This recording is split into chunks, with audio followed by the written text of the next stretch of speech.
सच्ची और सच्ची खबरों की शुरुआत करेंगे। बात सबसे पहले गंगा किनारे चल रहे उत्सव की, क्योंकि हरिद्वार में चंडी घाट पर गंगा महोत्सव का आयोजन जोर शोर से किया जा रहा है। हरिद्वार के चंडी घाट पर इस वक्त गंगा महोत्सव की रौनक नजर आ रही है। घाट की सजावट देखते ही बन रही है और घाट को सजाने में कई कलाकार अपने हुनर से रंग भी बिखेर रहे हैं। ये महज उत्सव नहीं बल्कि मां गंगा के संरक्षण से जन जन को जोड़ने की एक मुहिम है। ये पहला अवसर है जब हरिद्वार में गंगा महोत्सव मनाया जा रहा है। सांस्कृतिक कार्यक्रमों के जरिए मां गंगा की महिमा का गौरवगान भी किया जा रहा है, ताकि गंगा की साफ सफाई की इस कोशिश से आम लोगों को भी जोड़ा जा सके। हरिद्वार में गंगा घाट से लगातार अनेक रंग देखने को मिल रहे हैं, तो आप भी गंगा किनारे वाली रौनक देखिए।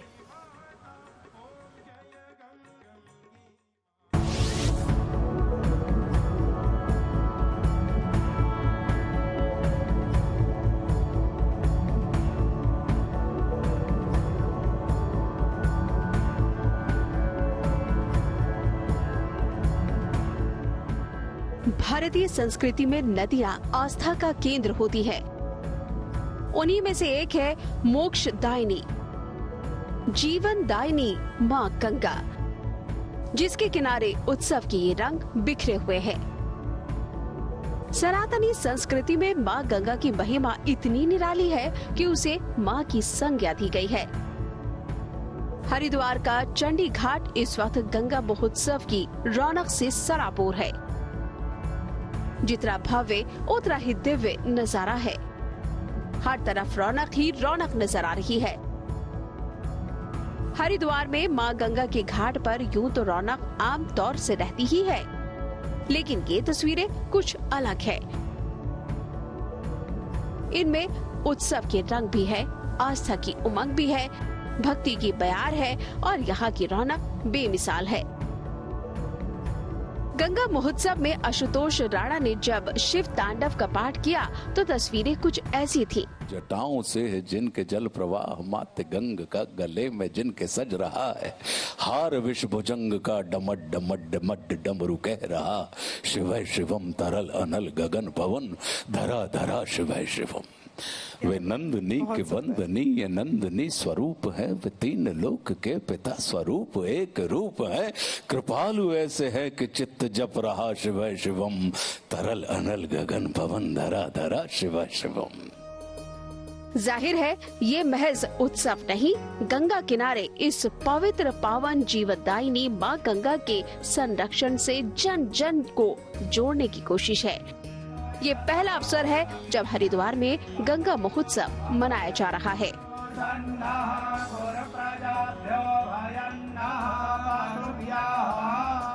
ये पहली बार ऐसा है कि हम गंगा उत्सव गंगा के किनारे गंगा के घाट पे मनाने जा रहे हैं।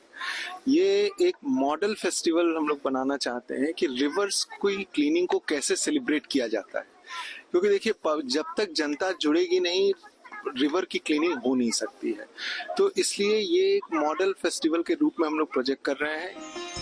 सदियों से चली आ रही इन्हीं परंपराओं का असर है कि सरयू आरती हो, यमुना आरती या फिर गंगा आरती, शाम के वक्त घाटों पर आस्था का उत्सव उमड़ने लगता है। इसी कड़ी में अब एक और उत्सव जुड़ गया है, गंगा महोत्सव। हरिद्वार के चंडी घाट पर सांस्कृतिक कार्यक्रमों के जरिए मां गंगा की महिमा का गौरवगान किया जा रहा है, ताकि गंगा की साफ सफाई में आम लोगों की भागीदारी हो सके। इस दौरान नारी सशक्तिकरण की भी अद्भुत तस्वीर देखने को मिली, जब बीएसएफ के जवानों का राफ्टिंग दल गंगा सागर में उतरा और अलग ही नजारा देखने को मिला। ये दल गंगा से जुड़े 9 शहरों से होता हुआ गंगा सागर तक जाएगा। बीएसएफ की एक कंटिंजेंट है वुमेन कंटिंजेंट, जो महिला सशक्तिकरण को डिनोट करती है, और ये कंटिंजेंट देवप्रयाग से गंगा सागर तक राफ्टिंग करके जाएगी। 2500 से ऊपर किलोमीटर है और ये राफ्ट पे जाएगी। तो यहाँ पे आज उसका फ्लैग ऑफ किया जाएगा, जो एक महिला सशक्तिकरण के लिए बहुत ही हम कहेंगे कि एक कीर्तिमान स्थापित करने वाली चीज है। इस दौरान न सिर्फ बीएसएफ जवानों की मौजूदगी रही, बल्कि बीएसएफ बैंड ने भी समा बांध दिया।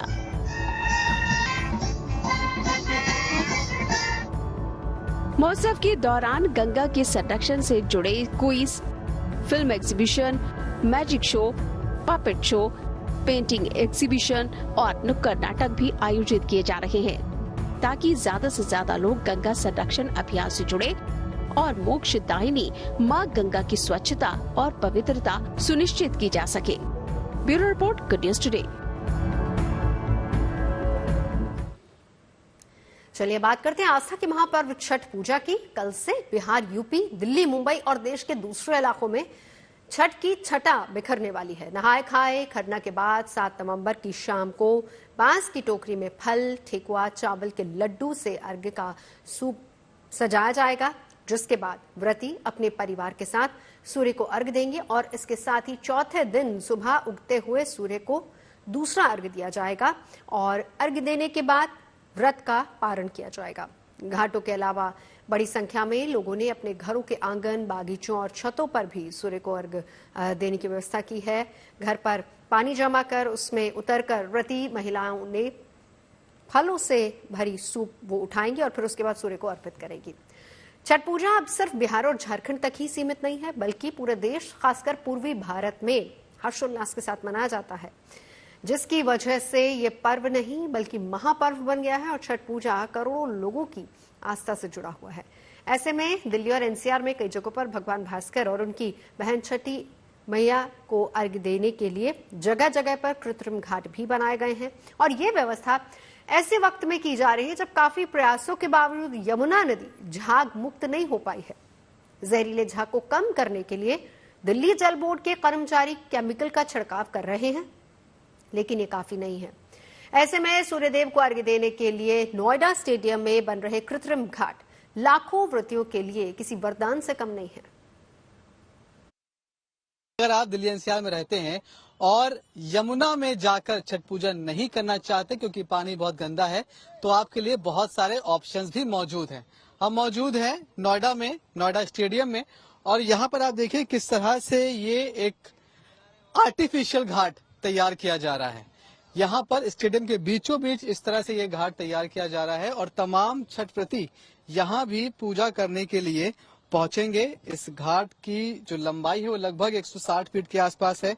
40 फीट ये चौड़ा है और 4 फीट इसकी गहराई है। जिस दिन पूजा की शुरुआत होगी उस दिन इसमें 10 कुंटल गुलाब और गेंदा के फूल डाले जाएंगे। सिक्योरिटी की हम बात करें तो 7 से 8 ड्रोन कैमरे होंगे इसकी निगरानी करने के लिए।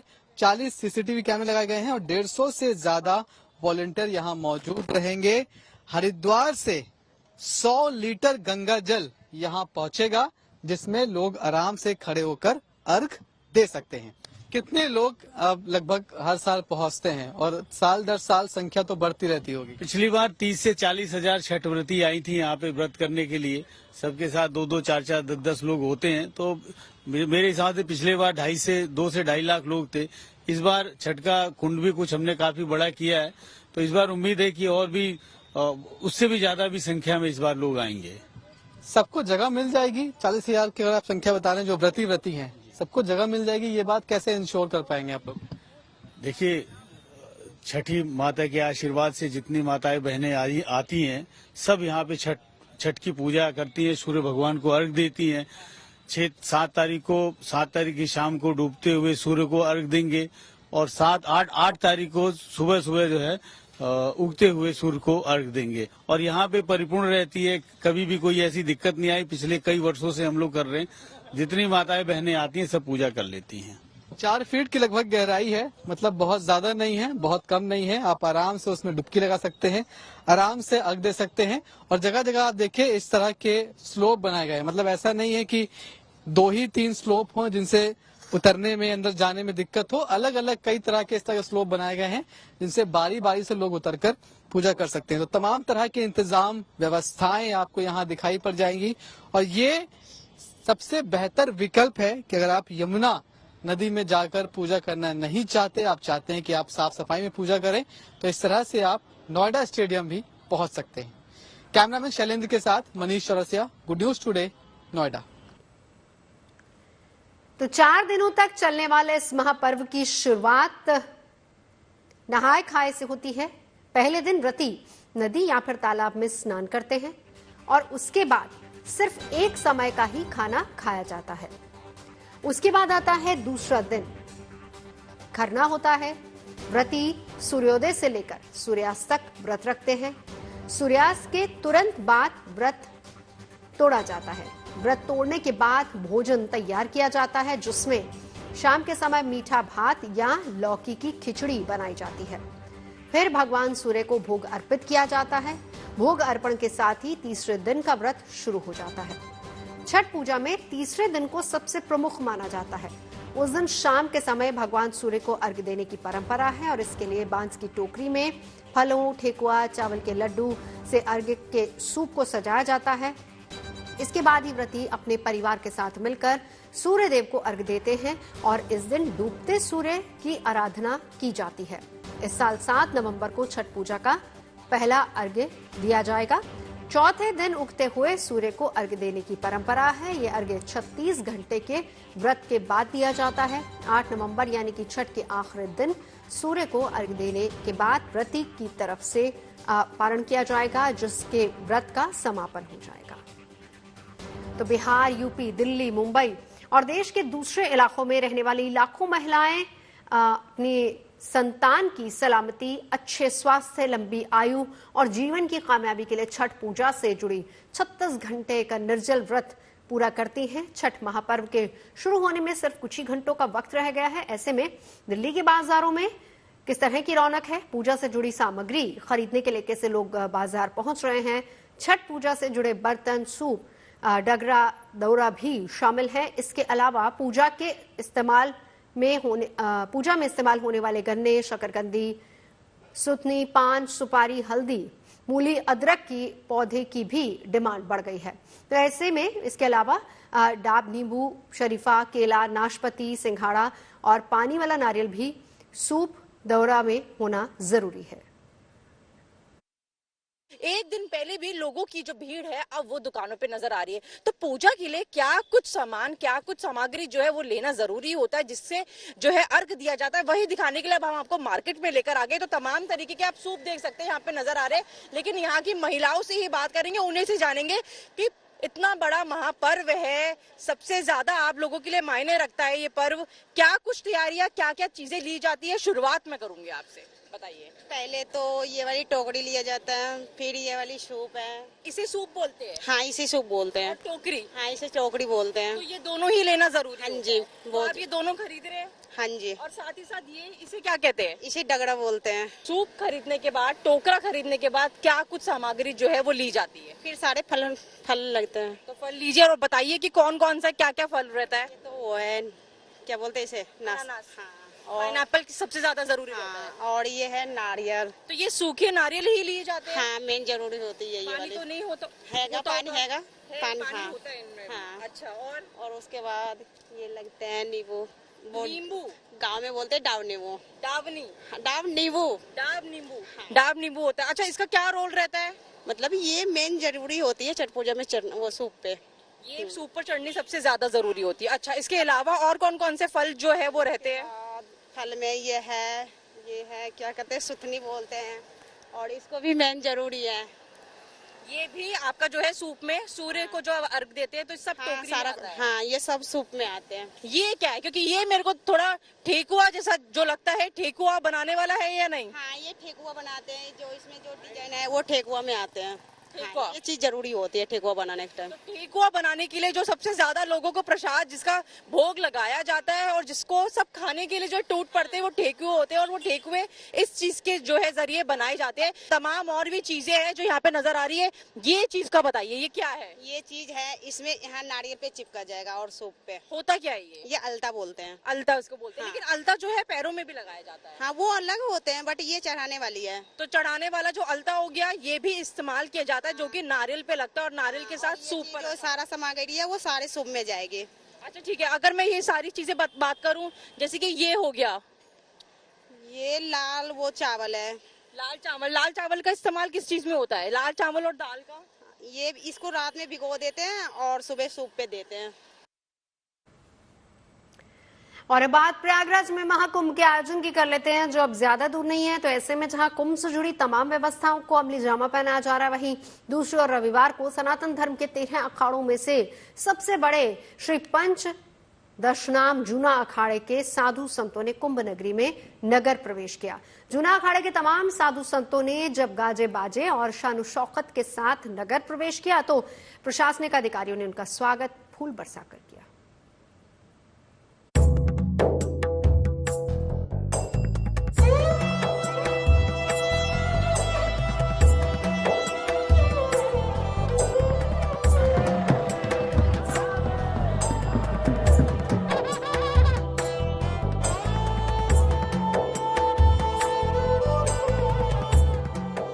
अगले साल 2025 की शुरुआत प्रयागराज की धरती पर महाकुंभ के साथ हो रही है। शासन प्रशासन मेले के सफल आयोजन को लेकर कोई कसर नहीं छोड़ रहा, तो दूसरी ओर कई अखाड़ों के साधु संतों की आवाजाही भी प्रयागराज की धरती पर शुरू हो गई है।